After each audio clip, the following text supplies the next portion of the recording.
Jólas Venarnir est un poème écrit en 1932 par le poète islandais Jóhannes Þórkallur.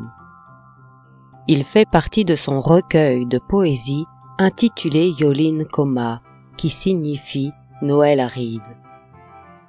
Ce poème présente les Jólas Venarnir, ou lutins de Noël, 13 personnages farceurs qui visitent les enfants les 13 jours précédant Noël. Chacun des lutins a une personnalité unique et une farce particulière qu'il aime jouer. Par exemple, certains volent des friandises, d'autres font du bruit pendant la nuit. Le poème a fortement influencé les traditions de Noël en Islande, où les lutins sont devenus des figures très appréciées.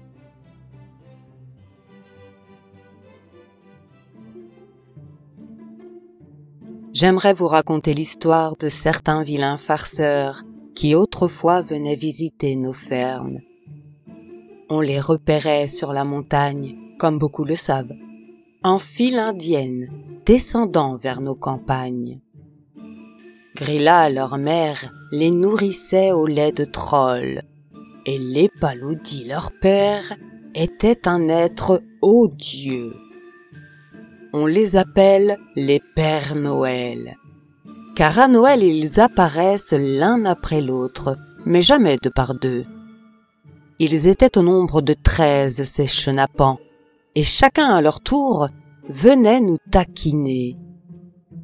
Ils se faufilaient vers les portes qu'ils déverrouillaient et se glissaient de préférence dans les celliers et les cuisines.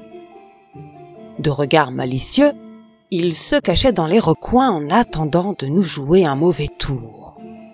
Et même démasqués, ils ne se gênaient pas pour perturber notre tranquillité. Le premier arrivé, piqué d'enclos, raide comme un manche de balai, se faufilait dans la bergerie parmi les moutons. Il voulait boire le lait de brebis, mais elle n'appréciait pas car le pauvre, raide comme un piquet, était bien maladroit.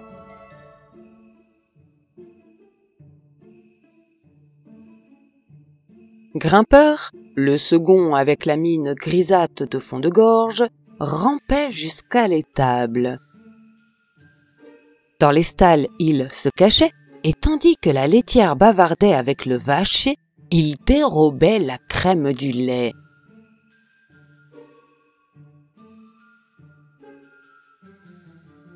Courtepatte, le troisième, ce petit homme attrapait les poêles à la première occasion. Il se sauvait avec son butin et raclait les restes brûlés collés ici et là sur les bords.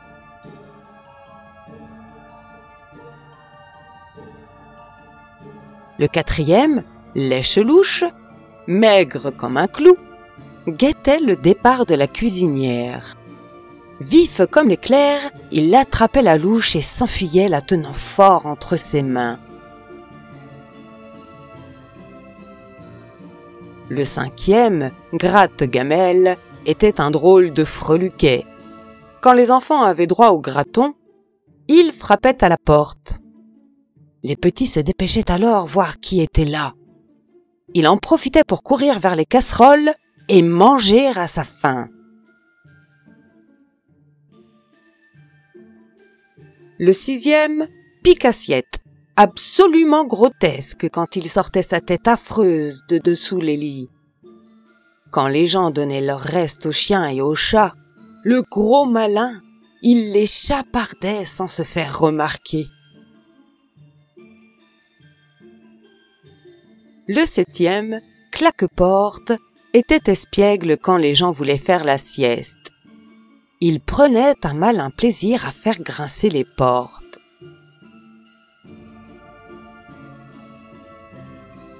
Barricaskir, le huitième, fort comme un taureau, cassait le couvercle des tonneaux. Planté devant son festin, il se goinfrait jusqu'à s'exploser le ventre gémissant et grognant de plaisir. Le neuvième, Croche-Saucisse, rusé et rapide, grimpait sur les toits pour commettre ses méfaits. Assis sur la poutre, dans la fumée et la suie, il mangeait la saucisse au goût unique. Le 10e, lorgne fenêtre, sournois, se collait à la fenêtre pour espionner. Si quelque chose à l'intérieur l'attirait, il revenait plus tard pour le récupérer. Le 11e, Renifle-Porte n'était jamais enrhumé malgré un nez énorme et burlesque. Il sentait le pain de dentelle depuis les collines et léger comme l'air, se laissait guider par l'odeur. Croche-Viande, le 12e, plutôt ingénieux, descendait vers la vallée le jour de la Saint-Sœur-sur-leur-Queue.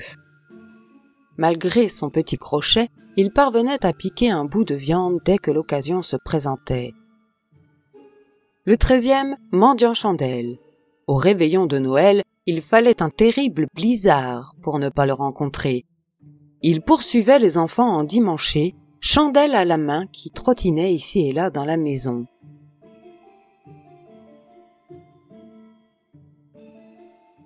La nuit de Noël, d'après les légendes, ils se réunissaient assis par terre pour admirer les illuminations.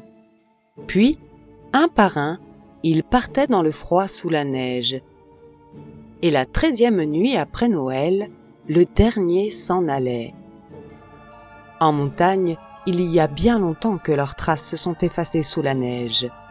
Et depuis, leurs souvenirs revivent dans la poésie et les images.